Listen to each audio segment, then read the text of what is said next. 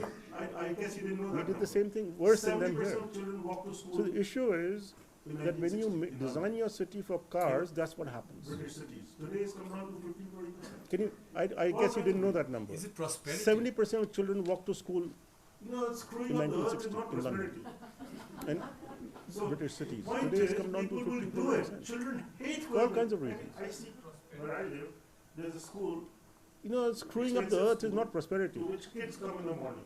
So All the of point them is, have people used will the do it. Mercedes Children and all. hate going with. The long I road. see where I live, There's a there's lady a school in a 90 sitting in it expensive with an school ayah, to which and a kids come in the morning. and this kid sitting All there in their BMWs and Mercedes and Audis and so on. with a On a horrible long expression road. on his or her face. There's the lady Go in a across 90 sitting in the it ring road in a poor with an ayah neighborhood, and a they driver overloaded and this rickshaw, kid the sitting kids like this laughing, playing with each other, with having a great horrible time expression going on to his school. or her face. You Because go there are no across parents, there the are ring road teachers in a there. poorer neighborhood So, and they overloaded rickshaws with This kids is the problem. laughing, but playing with we each other, imprison children having a at great this time level. going to school. Then we let them Because into there are no another parents there or jail called teachers the there. car, and they put them in a So- third jail called the school.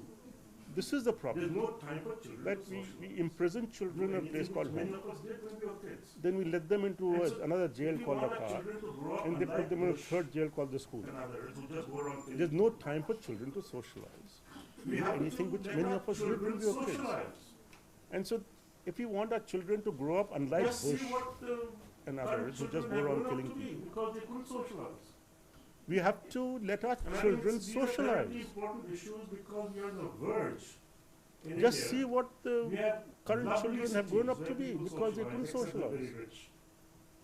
The only And I thing think that has to be these are done terribly important is to give issues them power because we are on the 24/7, verge in to India. give them water We have 24/7. lovely Clean it up cities is where little. people socialize, except the very rich. The rest they'll manage. The only thing which has to be done So those are the is to first give three them things power that we do. 24/7, And as far as vehicles are to concerned, give them water 24/7, clean up the refinery clean it up a little bit. and set use standards, The rest they'll manage. not technology standards. Those are the first three Okay, things we have to can do. take a couple As far more as vehicles are questions. concerned, I should add that clean up the Dinesh also refineries heads for the Panwala and set on use such standards, occasions.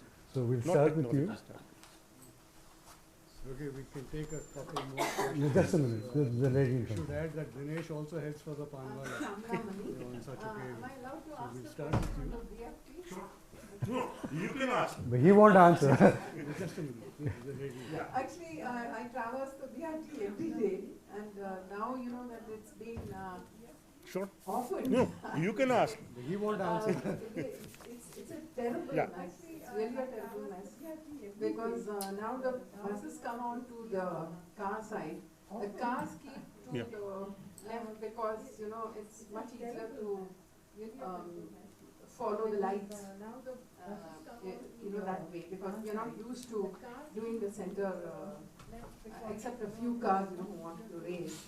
And all the motorbikes and everything, they are on the footpath.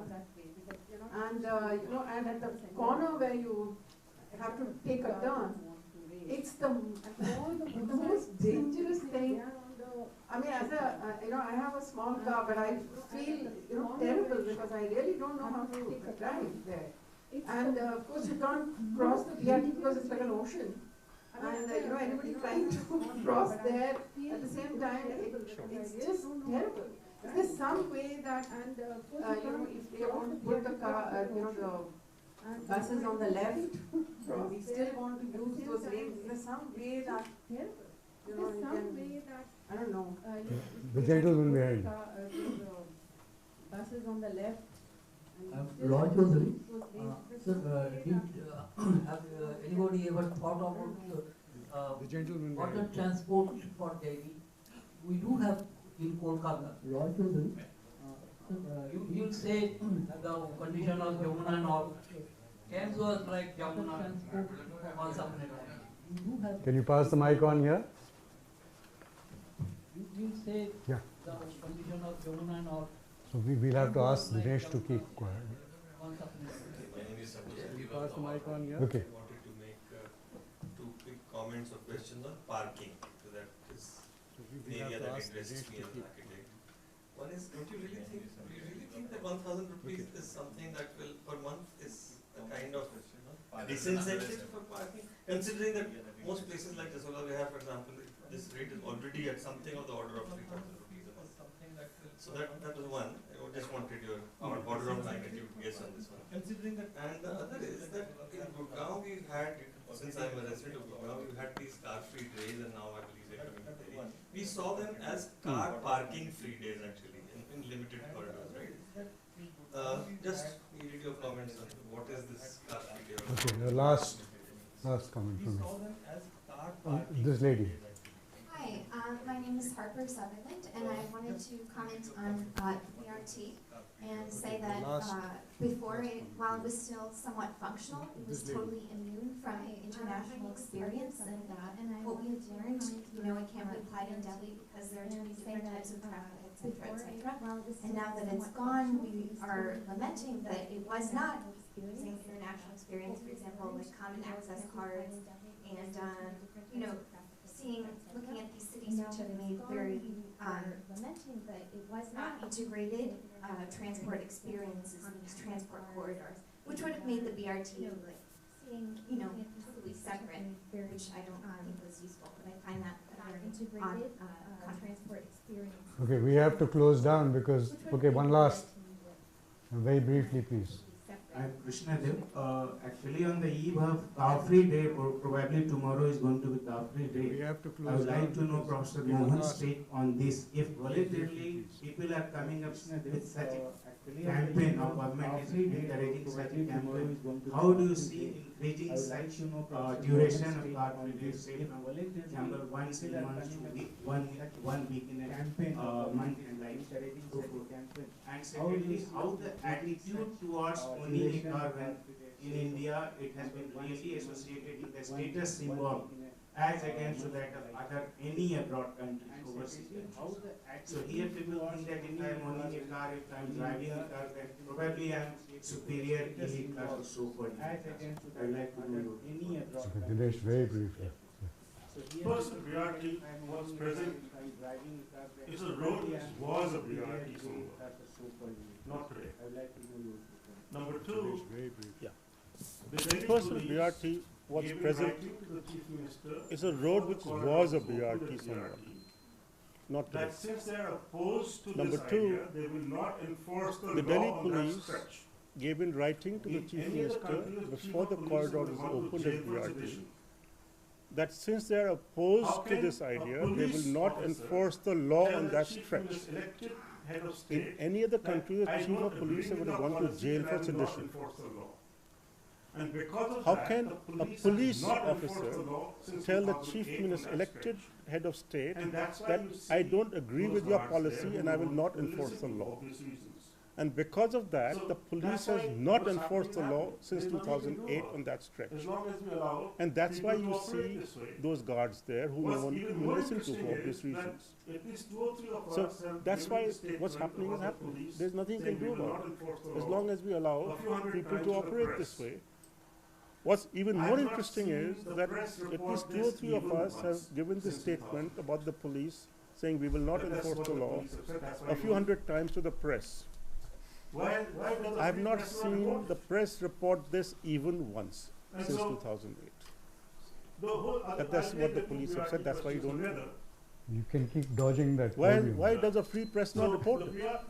The Delhi BRT And so- has been designed for what is needed. The in whole Delhi. other, I'll take the 2 BRT questions together. Many BRTs in the world have been designed Yeah. like metro So systems. the Which would be a Delhi stupid BRT mistake has in been India. designed for what is needed in Because Delhi. even in Bogota, Many they have BRTs in the to world have been take in designed the- like start metro operating the systems, ordinary buses. which would be a Because what's stupid happening is mistake when in you India. take that model, in Because every city you make 2 lines, Even in and the rest Bogota, of the city goes to hell. they had to Because there's take nothing in else the, there.